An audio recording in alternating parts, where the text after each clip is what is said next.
Bismillahirrahmanirrahim. Alhamdulillahirabbil alamin.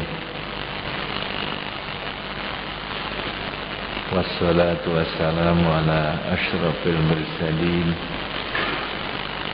Sayyidina wa maulana Muhammadin wa ala alihi wa sahbihi ajma'in. Qala Syekhul Musannifu rahimahullahu ta'ala wa adaman naf'a bihi wa bi ulumihi fitarain. Bismillahirrahmanirrahim. Wa tsani sabrun kamilun ma'ahu syukrun daimun. Hadirin hadirat, mustami'in mustami'at rahimakumullah. Pengajian kita pada minggu yang lalu kita masuki makalah yang kedua, yaitu dari Sayyidina Abu Bakar As-Siddiq radhiyallahu anhu. Sayyidina Abu Bakar, beliau mengatakan, ma min abdin razaqahullahu asyra khisalin, tiada seseorang hamba yang diberikan rezeki oleh Allah 10 perkara illa waqad najah, kecuali orang itu selamat.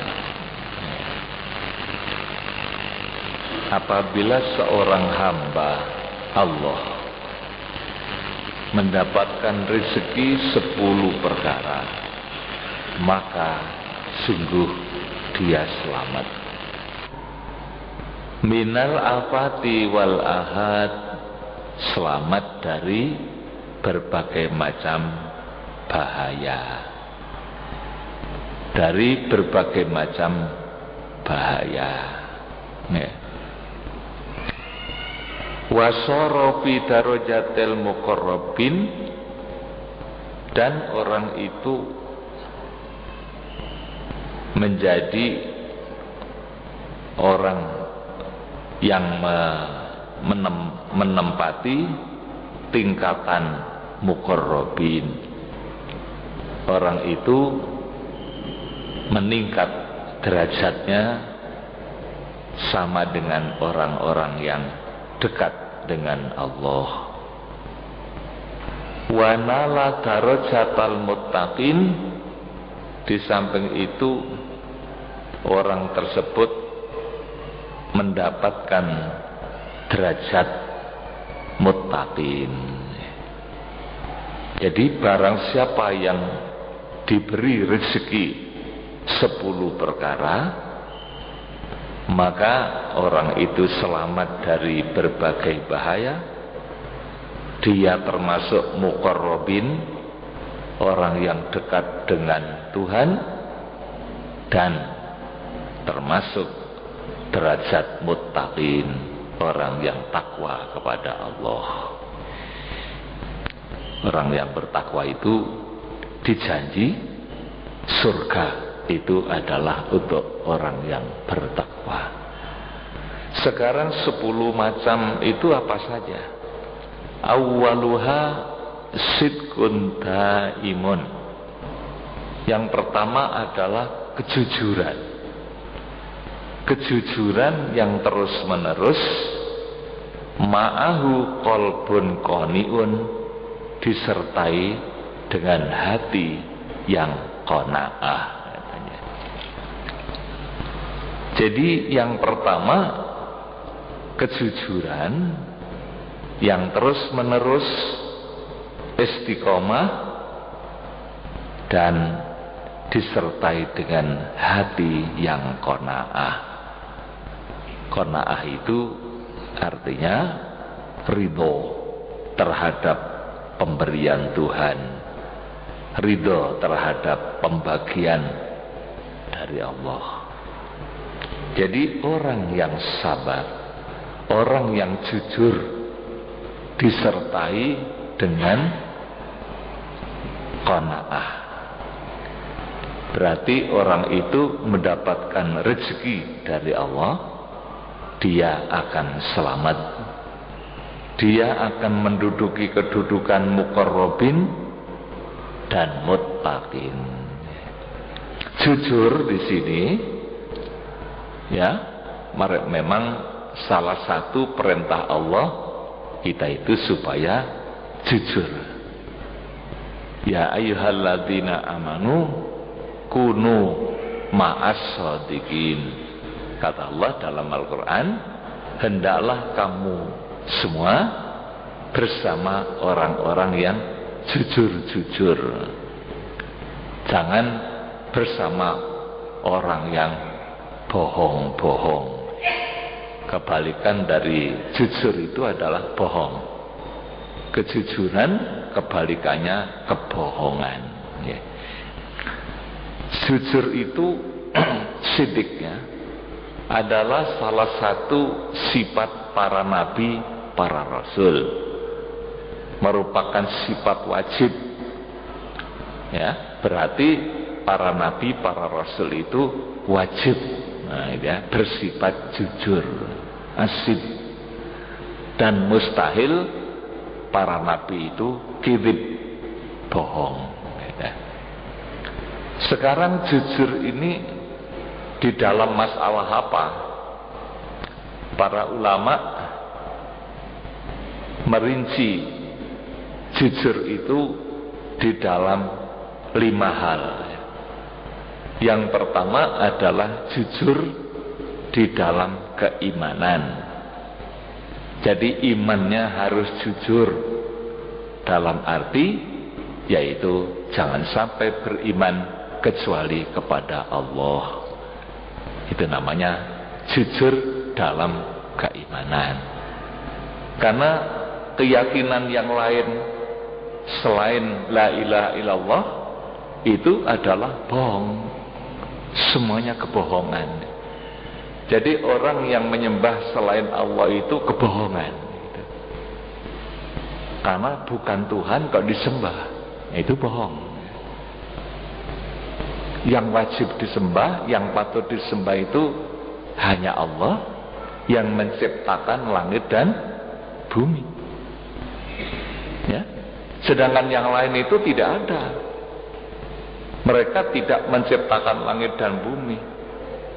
Jangankan menciptakan langit yang begitu luas, bumi yang begitu agung, menciptakan nyamuk saja tidak bisa. Dalam Al-Quran Allah menyebutkan, kenapa kok disembah? Membuat nyamuk saja tidak bisa, membuat lalat saja tidak bisa, kok disembah?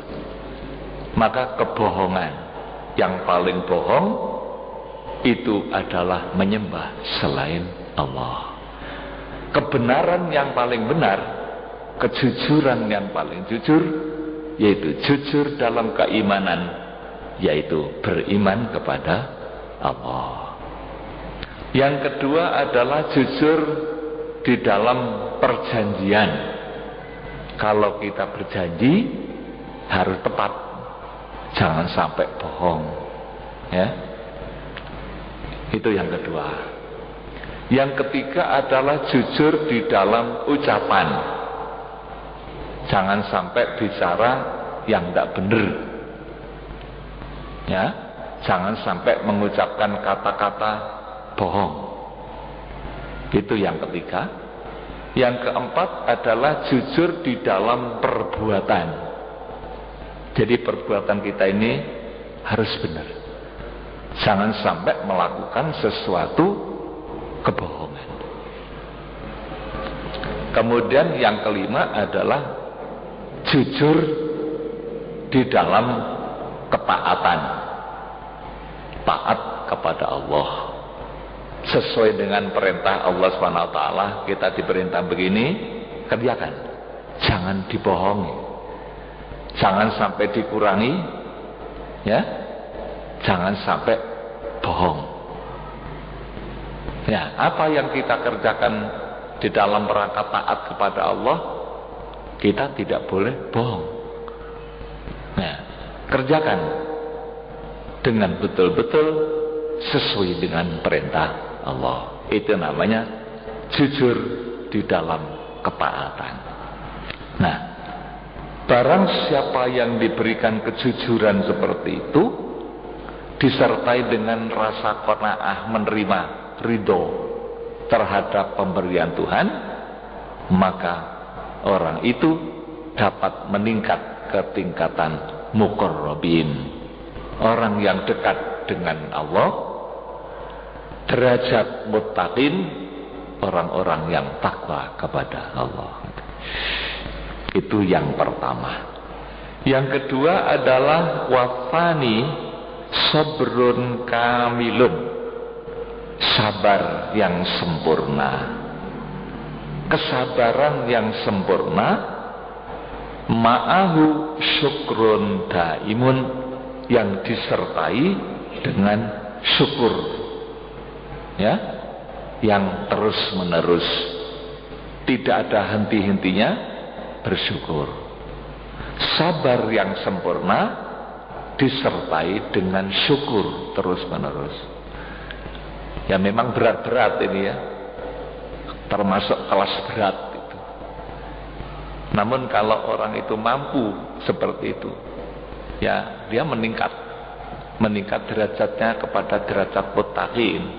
Karena orang-orang yang bertakwa kepada Allah itu sifatnya seperti itu gitu.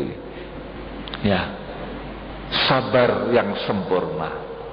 Bagaimana sabar yang sempurna itu? Sabar itu menurut para ulama kan ada 3 ya. Sabar di dalam menjalankan perintah Allah. Yang kedua, sabar meninggalkan larangan-larangan Allah. Yang ketiga, sabar ketika menerima ujian, musibah dari Allah. Ya, ya memang berat. Sabar itu berat. Ya. Melaksanakan perintah-perintah Allah berat. Ya. Meninggalkan larangan-larangan Allah juga berat. Lebih-lebih lagi menerima musibah berat. Namun orang yang sabar menjalankan 3 hal tadi itu, kalau para sufi menambah 1, para wali menambah 1, sabar itu sabar meninggalkan berlebih-lebihan. Berlebih-lebihan itu juga harus ditinggalkan, karena Allah menyatakan alhaqumut takatsur, ya. Yang menyebabkan manusia lalai itu kan berlebih-lebihan, berlebih-lebihan ngomong, berlebih-lebihan bertindak, berlebih-lebihan makan, minum, berlebih-lebihan segala macam. Nah, para wali, para sufi menambah 1, sabar itu jadi ada 4. Sabar menjalankan perintah Allah, sabar meninggalkan larangan-larangan Allah, sabar ketika menerima musibah, sabar dalam meninggalkan berlebih-lebihan. Memang berat, namun orang yang sabar, orang itu berarti meningkat derajatnya sampai derajat muttaqin. Yang mana muttaqin itu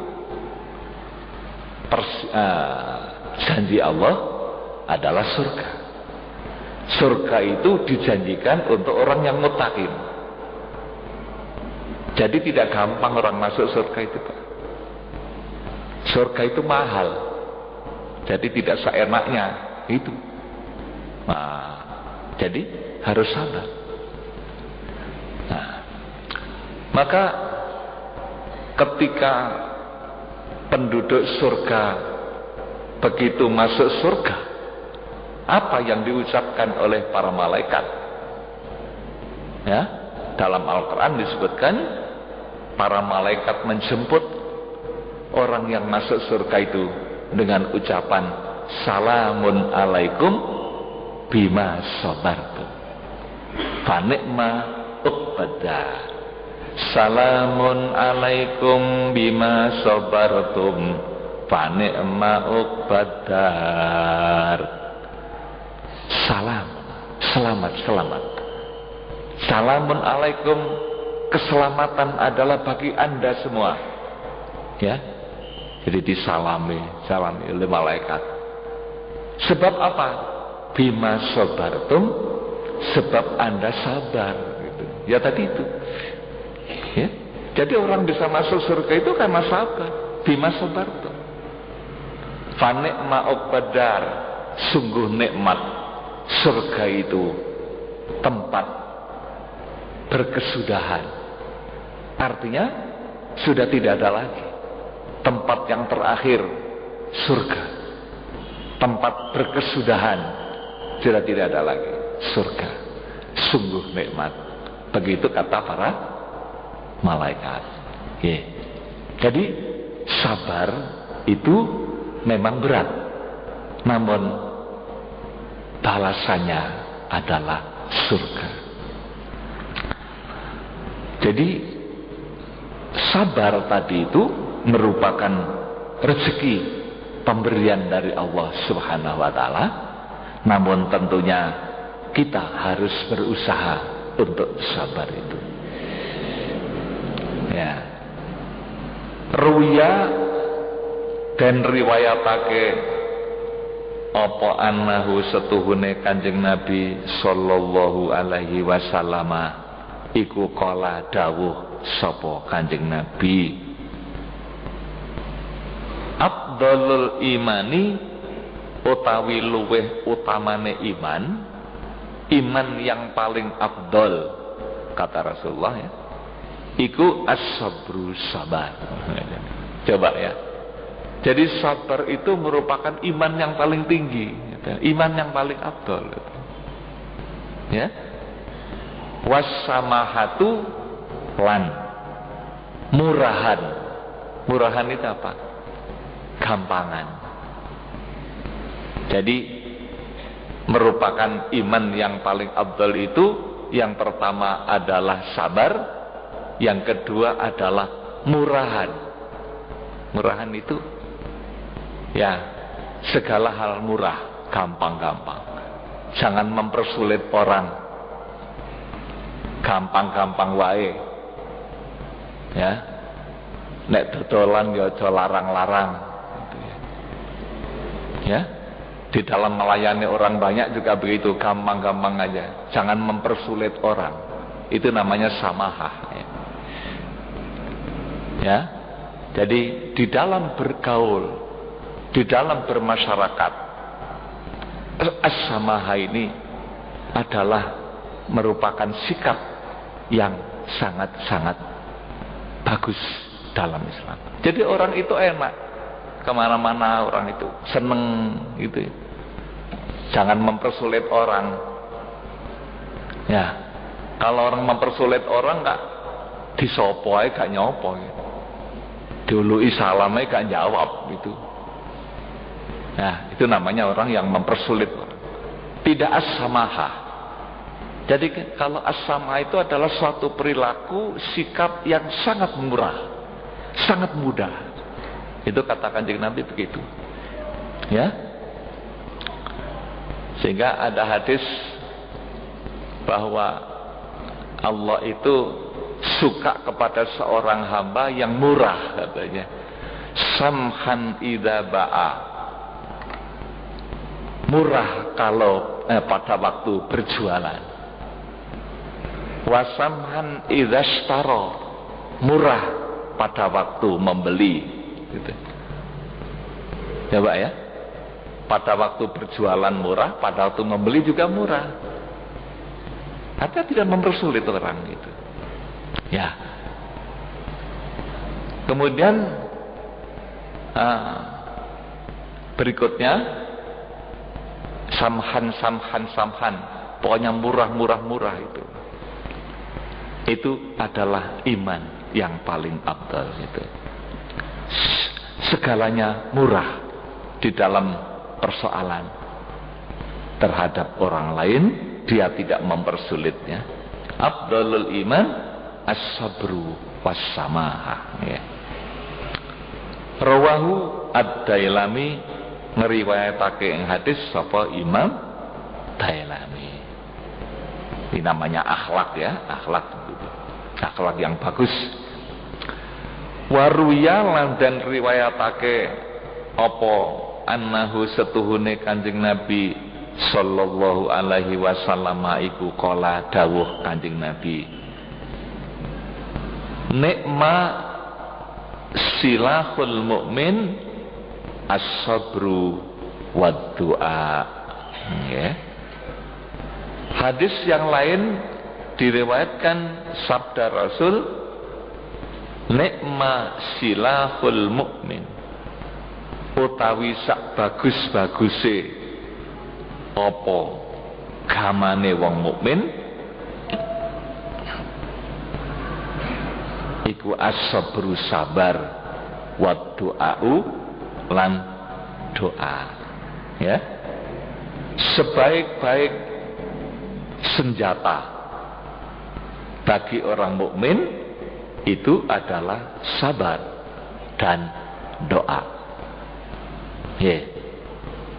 Jadi perlu perenungan, ya. Jadi harus direnungkan. Kenapa Kanjeng Nabi kok mengatakan begitu? Senjata yang ampuh bagi orang mukmin itu, ya, adalah sabar dan doa, katanya begitu. Dan ternyata keberhasilan yang diraih oleh Rasulullah Sallallahu Alaihi Wasallam di dalam perjuangan bersama sahabat, ya dua tadi itu, sabar, doa, menang. Kanjeng Nabi tidak pernah kalah perang itu, ya, tidak pernah kalah, kecuali perang Uhud itu pun tidak total kalah, ya, cuma banyak yang mati gitu aja, ya, tapi tidak sampai kalah total. Perang Uhud itu gara-gara ada tentara Islam yang kurang disiplin, ya. Belum ada komando dari Rasulullah, dia sudah meninggalkan tempat, akhirnya dimasuki oleh orang kafir. Itu namanya kurang disiplin, maka hampir kalah tapi tidak total. Jadi rata-rata semua perjuangan perang yang dilakukan oleh Rasulullah itu mengalami kemenangan. Karena apa? Senjatanya ampuh, gitu. Bukan senjata untuk nembak. Di sini beliau mengatakan as-sabru wad du'a.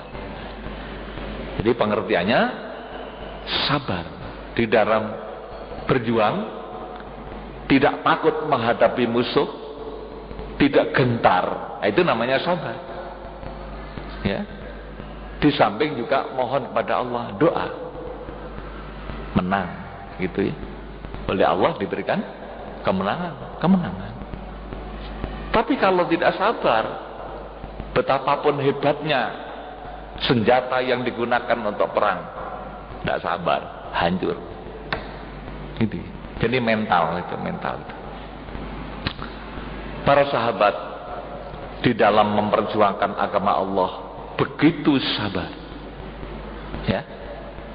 Ketika Kanjeng Nabi memberikan pengumuman secara mobilisasi perang, ya, perang Tabuk, seluruh umat Islam dilibatkan, yang besar, yang kecil, yang kaya, yang miskin, semuanya ikut. Tidak boleh ada yang tidak ikut, ya. Karena apa? Waktu itu menghadapi musuh, orang kafir siap-siap akan menghancurkan umat Islam.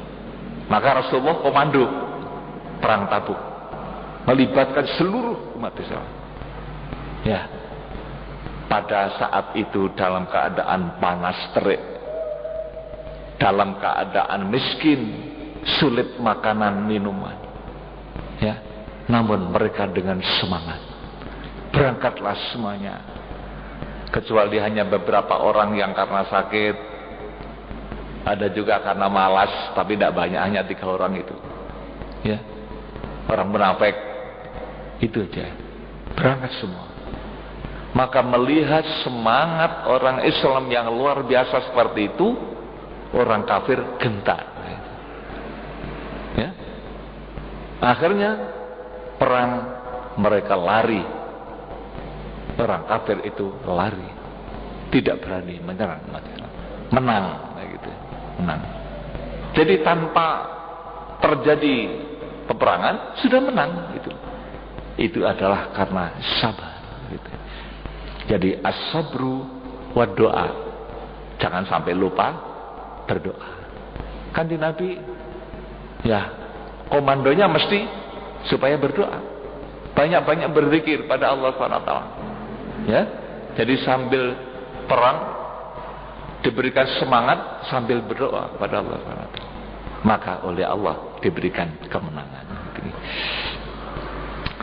Wa qala lan ngendika sapa Sayyidi Asy-Syaikh Abdul Qadir Al-Jilani.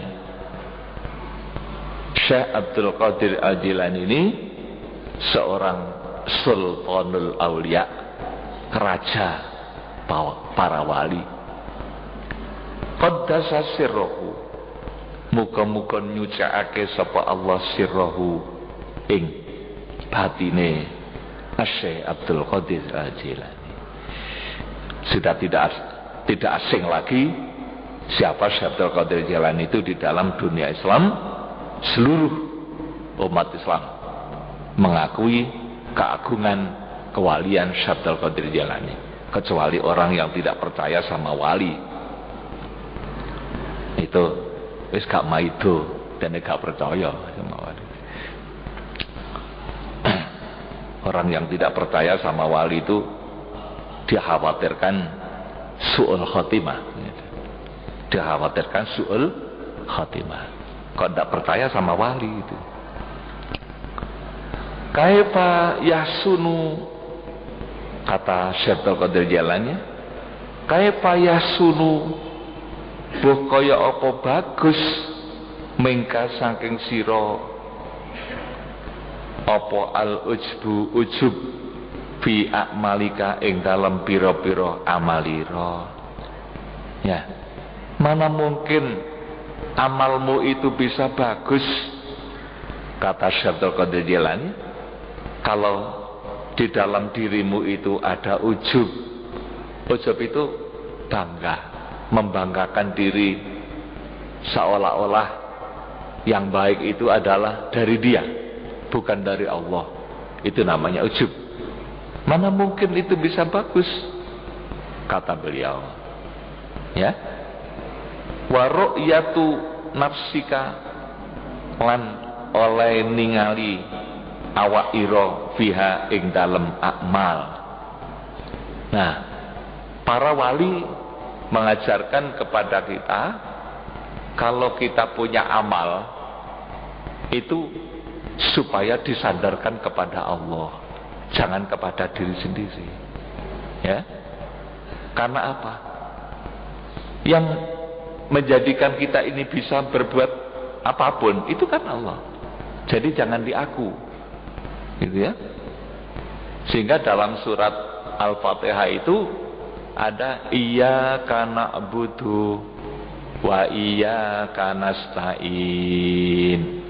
Bukan hanya na'budu tanpa nasta'in, tidak mungkin, ya. Jadi na'budu itu adalah upaya kita, tapi nasta'in itu dari Allah. Kalau sudah nasta'in, alhamdulillah, iya. Maka kalau orang itu ibadah setelah selesai, jangan diaku, kembalikan pada Allah. Alhamdulillah, saya bisa mengerjakan ini adalah karena pertolongan Allah. Kita berangkat ke masjid, yang menjadikan kita bisa berjalan Allah, gitu ya. semangat juga dari Allah. Segala apa yang kita lakukan ini adalah pertolongan Allah. Maka jangan diaku, kembalikan kepada Allah. Ini. Jadi jangan sampai melihat dirimu, lihatlah Allah. Alhamdulillah. Maka orang yang bisa seperti itu sudah merasakan nikmatnya ibadah. Alhamdulillah. Alhamdulillah. Ini. Wa talabul a'wad lan amrih pira-pira liru alaiha ing atase amal. Ya. Tingkatan yang tinggi yaitu para wali itu kalau berbuat kebaikan tidak minta pahala, gitu. Jadi yang dicari bukan pahala, tapi ridho Allah. Itu tingkatan yang tinggi, ya. Tapi bukan berarti tidak boleh orang beribadah mencari pahala, itu boleh. Namun tingkatannya rendah. Tingkatannya rendah. Gitu ya. Itu seperti buruh saja katanya. Buruh itu mau bekerja kalau digaji. Kalau udah digaji tidak mau kerja. Ini apa boleh? Boleh. Oleh Allah sudah disediakan pahala kok. Man amila solihan min dzakarin aw unta dan selanjutnya. Itu kan janji Allah. Pahala, surga. Itu kan janji Allah. Boleh, silakan. Tapi tingkatan yang paling tinggi bukan itu. Adalah mencari ridho Allah. Itu kata para wali. Maka di sini dikatakan wa talabul a'wadi alaiha. Yeah. Wa jami'u dzalika utawi sekabehane mengkono mazkur iku bitaufiqillah taala sebab pitulunge Gusti Allah taala wa fadlihi lan kenugrahane Gusti Allah, ya. Jadi apa yang kita lakukan ini adalah karena pertolongan Allah. Wa in kunta lamun ana sira iku tarok ta tinggal sira al maksiata ing maksiat. Apabila Anda meninggalkan perbuatan maksiat iku fa bihibdihi mongko kelawan sebab oleh ngreksa Gusti Allah. Ya. Jadi kalau kita itu terhindar dari dosa itu karena kita dipelihara oleh Allah. Orang yang tidak dipelihara merajalela, dia itu berbuat maksiat kemana-mana, itu artinya tidak dipelihara oleh Allah.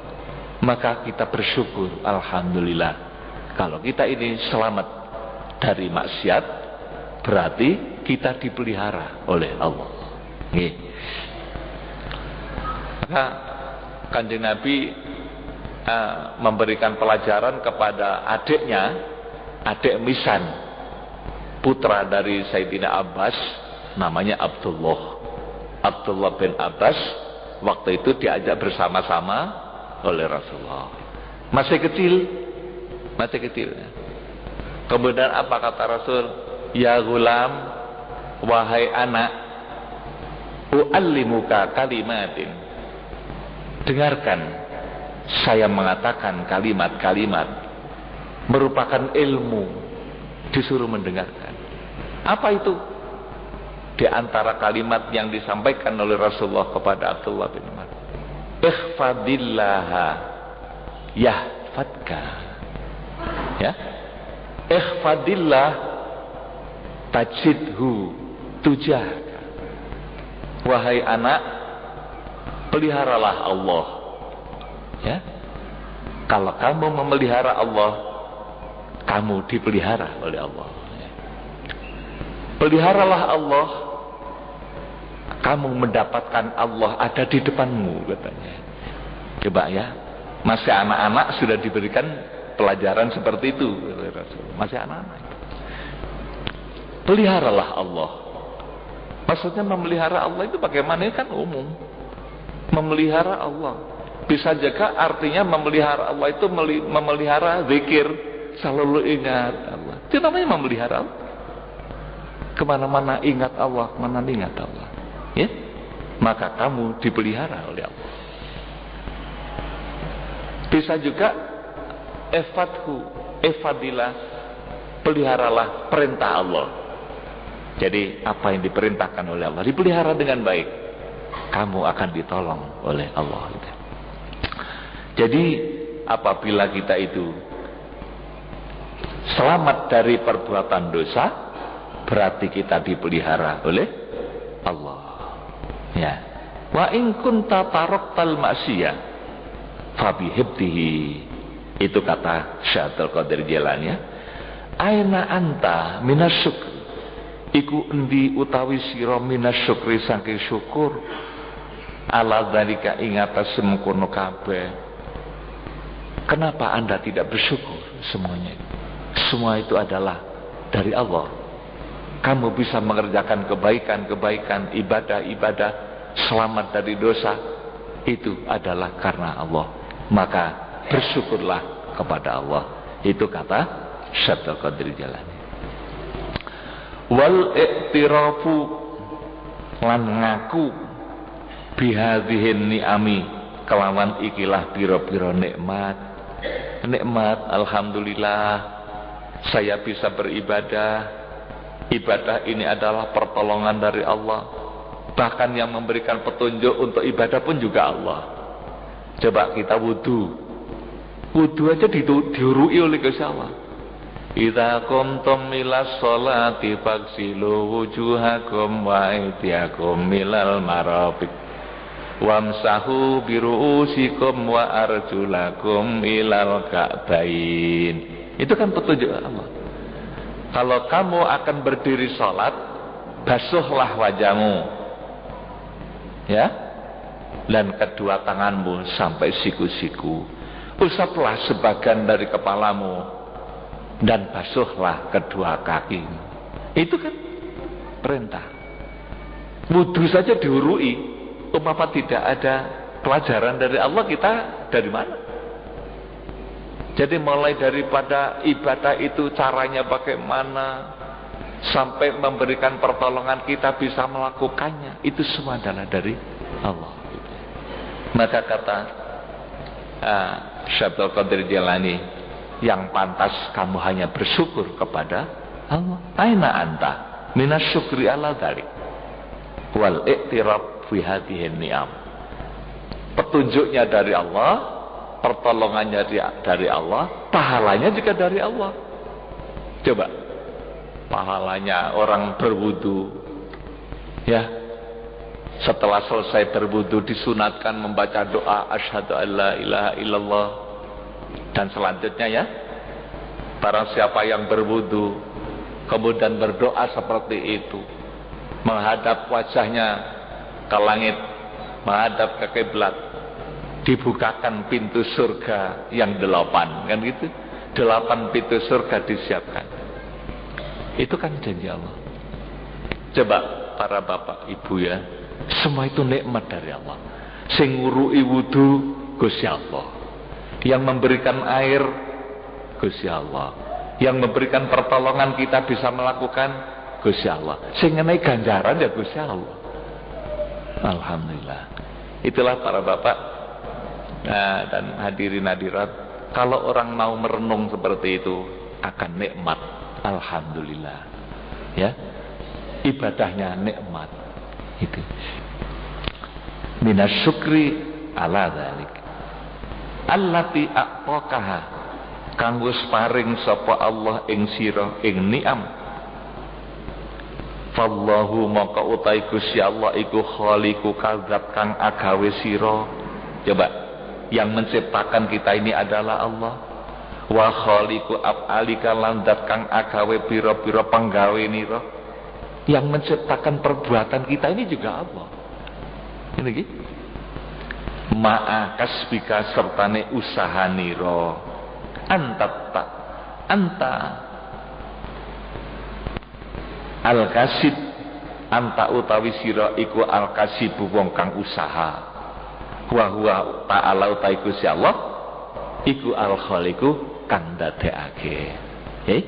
Jadi kita itu tidak punya peranan apa-apa, hanya berusaha menjalankan perintah Allah, oleh Allah diberikan pertolongan. Itulah mudah-mudahan apa yang kita dengarkan bersama, baik itu dari Sayyidina Abu Bakar As-Siddiq, dari Rasulullah, dari seorang wali agung Syabdul Qadir Jailani tadi itu, dijadikan sebagai ilmu yang menyirari hati kita, manfaat di dunia wal akhirah. Amin ya rabbal alamin. Allahumma shalli ala Muhammad maulaya sholli wa sallim daiman abada ala habibika khairil khalqi kullihim raddat balaghatuha ta'wa mu'aridiha radal ghayuriyatal jani anil harami maula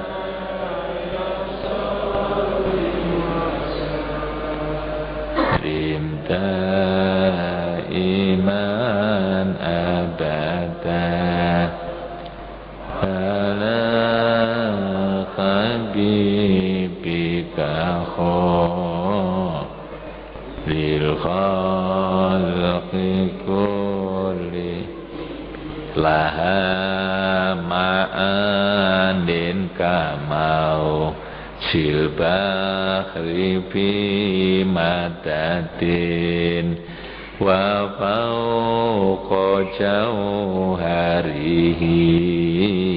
fil husni wal qiyami maula ya salli wa sallim daiman abada ala habibika khairil khalqi kulli fala tu'addu wala tuhsa ajaibuha wala tusamu alal ikfari bisa ami maula ya salli wa sallim daiman abada ala habibika khairil khalqi kullihim huwal habibul ladzi turja syafa'atuhu likulli hawlim minal awali muqtahami ya Rabbi bil Mustafa baligh maqasidana wa ghafir lana ma madha ya wasi'al karami Allahumma fa'na bima 'allamtana wa 'allimna ma yanfa'una ya Allah. Allahumma zidna ilman nafi'a wa qalban munawwara wa fahman sahiha wa lisanan nasiha wa tiqlatan naqina. Allahumma ij'alna 'aliman fi ilmik wa shalihan fi ibadatik. Rabbana atina fid dunya hasanah wa fil akhirati hasanah wa qina adzabannar. Wa sallallahu ala sayyidina Muhammadin wa ala alihi wa sahbihi wasallam. Walhamdulillahi rabbil alamin. Wassalamualaikum warahmatullahi wabarakatuh.